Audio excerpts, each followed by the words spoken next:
que les états du moi.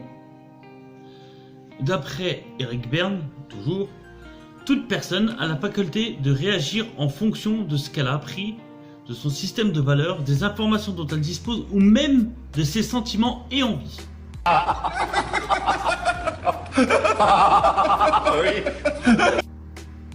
Vous inquiétez pas, on va développer. Les états du moi se composent en 3 parties. Donc pour commencer, nous avons le parent, qu'on nommera le P. Le P se divise en parent nominatif et parent nourricier. Vous comprendrez par la suite, ne vous inquiétez pas, il n'y a pas de problème. Ensuite, nous avons l'adulte, le A.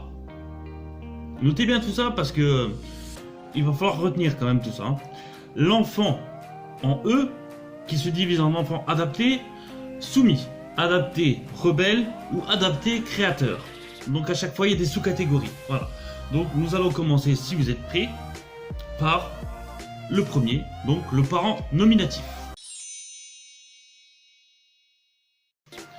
Le parent nominatif, qu'est-ce que c'est?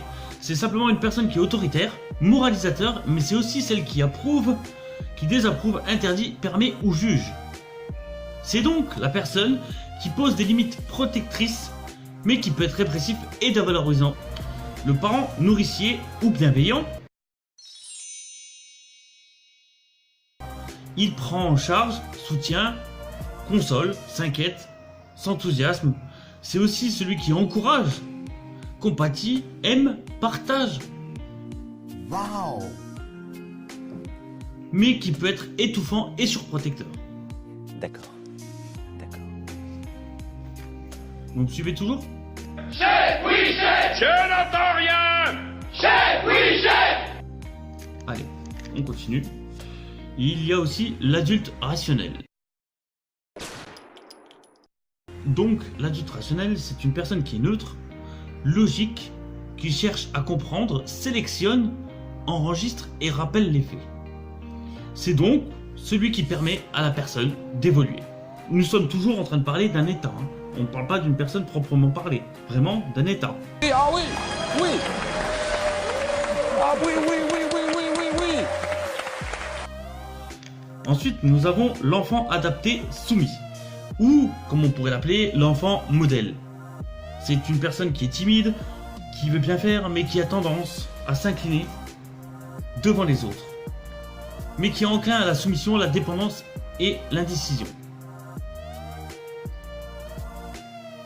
Ensuite, nous avons l'enfant adapté, qui est rebelle, boudeur, critique, et qui s'oppose à tout.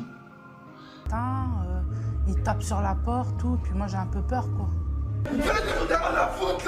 Va faire une lettre de motivation!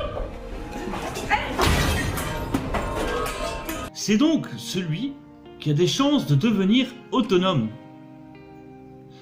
mais qui est trop dans la provocation et la destruction. Tu dors de quoi? Tu dors de quoi? Tu te lèves? T'as compris ou pas? Et pour finir, on a l'enfant spontané et créateur. Il est naturel, libre, curieux, affectif, réagit immédiatement. C'est donc celui qui est très créatif, intuitif. C'est une source d'énergie.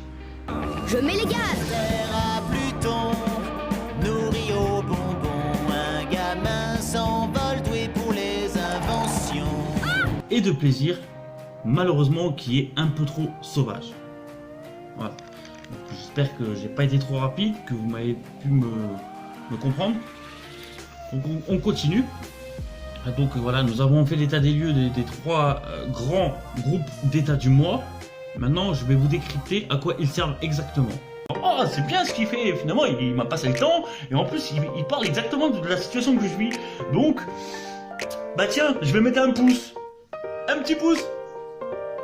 Ou je vais partager sa vidéo. Ou bien, ben, finalement, je regarde un autre truc. Ah ouais, non, franchement, ces vidéos sont pas mal. Donc, je vais carrément m'abonner à sa chaîne. Comme ça, moi, je suis sûr d'avoir les dernières nouveautés.